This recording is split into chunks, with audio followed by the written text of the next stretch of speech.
This is Jessica Linkhart, creator of The Harrowing of Minerva Damson, and welcome to our first ever question and answer session. I'd like to give a huge thank you to all the people who asked us questions on our social media, and also to all our listeners out there, new and returning, for giving this podcast a chance. It has just been so exciting watching our little seedling of a podcast grow. And if you want to help us continue to grow, you can rate us on Spotify and Apple Podcasts, review us on Podchaser, follow us on social media or your favorite podcasting platform, or recommend us to other listeners who might like our work. Believe me, those endorsements help us a lot. So, without further ado, let's jump into our questions.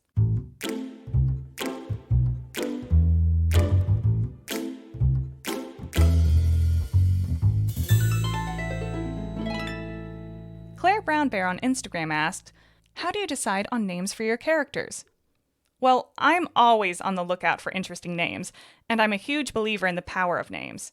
For background characters, I tend to just slap a name on them and go, but for most of my main characters, I choose first names that reflect some defining aspect of their character, or sometimes contradicts it. In Minnie's case, she's named after the goddess Minerva, who, among other things, was the patron of wisdom, justice, and defensive war. It's a bit on the nose, but what can I say? I like it. Last names can carry a lot of meaning too, so I sometimes fuss over those, but not as often as I do with first names.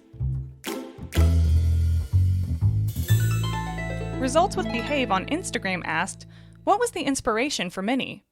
Specifically, Results with Behave goes on to say that as a professional woman working in a male-dominated field, she really resonated with Minnie's experiences.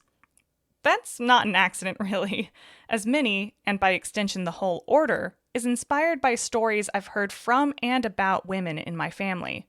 The concept for the order was informed by a lot of things, but one of the main ones was a longing to see a highly publicly visible institution led by women who beat the odds set against them, gained power, and wielded it through history, and specifically a type of power that exists outside of the historical and traditional feminine ideal. Now, Minnie as a character was directly inspired by a combination of stories passed down in my own family and my love for characters like Miss Fisher from Miss Fisher's Murder Mysteries and Peggy Carter. All these women were short on time, long on to-dos, and plowed right through any obstacles between them and the job they needed to do. Results with Behave also asked, "What was the inspiration to change some things in the course of history, like women being allowed in combat, but not others?" This is a really interesting question that dives into the deeper structures of the ordinal alternate timeline. The short answer is it depends on the root of the issue.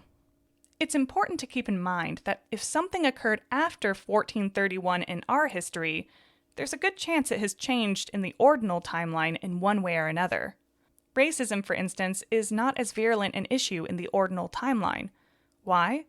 Because our modern concept of race is rooted in anti-blackness, which in turn evolved and became systemic during the aggressive colonization of Africa from the 17th century onward. In this alternate timeline, Africa repelled European attempts to colonize it, which means the transatlantic slave trade never developed and the American Civil War never happened, among many other things.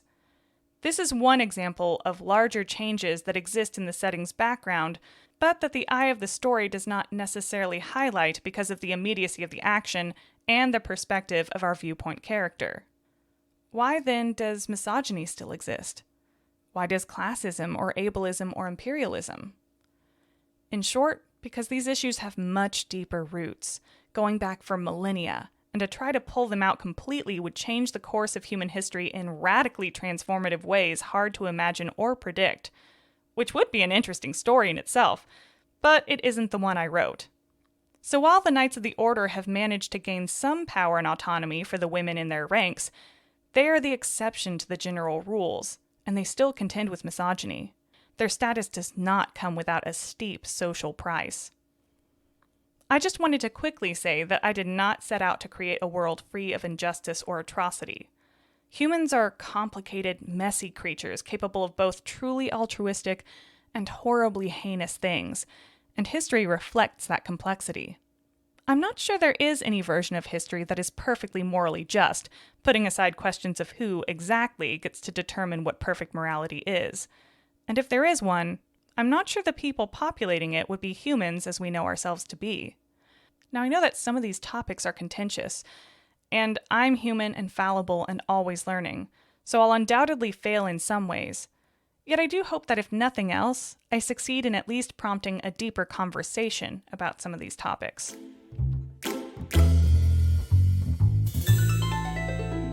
Our patron Katie asked, what is the meaning behind the Order of Joan's seal?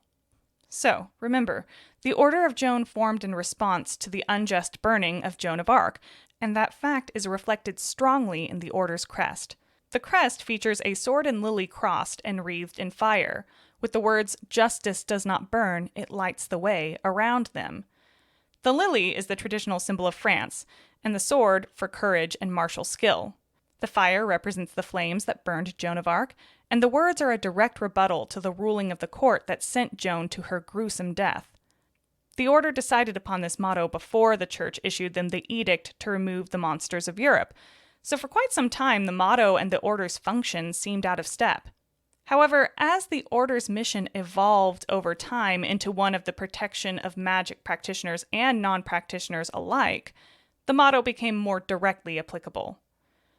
As with all institutions, particularly those that get wrapped up in the dispensation of justice, there is tension between the ideals of the order and its realities. The order's greatest strength lies in its collaborative approach within its ranks and with the communities it serves. It is weakest when it becomes punitive and callous. Whether it is living up to its noblest potential depends on the time, place, and people involved at any given post. Because of its founding principles, however, the Order has always been a progressive institute, and typically embodies its better ideals more often than not.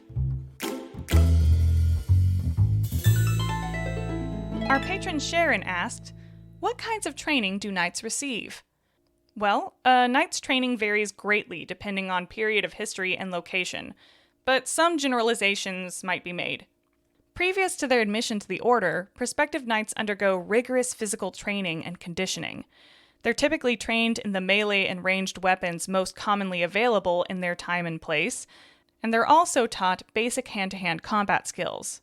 They're tested for physical strength and endurance, and also for their resourcefulness and ability to think on their feet. In addition to physical training, they're also required to learn basic magic theory and counter-magic strategies. This early training can last anywhere between 6 months to a year. Prospective initiates are then tested, and those that pass become squires, or sometimes initiates to the Order of Catherine if they fail the physical exams but excel in the academic portions, or simply express more interest in research and development. Upon acceptance into the order, squires' physical training intensifies, and they begin assisting knights with their daily activities. While shadowing knights, squires learn local lore, the ins and outs of order jurisdiction, and the finer points of interacting with key groups in their community. Squires are also given greater access to the order archives, and are tested regularly on their knowledge of intermediate magic theory and counter-magic strategies, as well as magical entities and how best to handle them in the field. After a year of this training, and barring any incident that would merit expulsion, squires graduate to Knight Maidens of the Second Order and become fully initiated into the knighthood. Our patron Sharon also asked, are knights expected to be celibate? Can they get married? This is a great question. So there are 3 distinct periods in order history regarding celibacy and marriage. The first 2 generations of knights of the order following the death of Joan of Arc were celibate.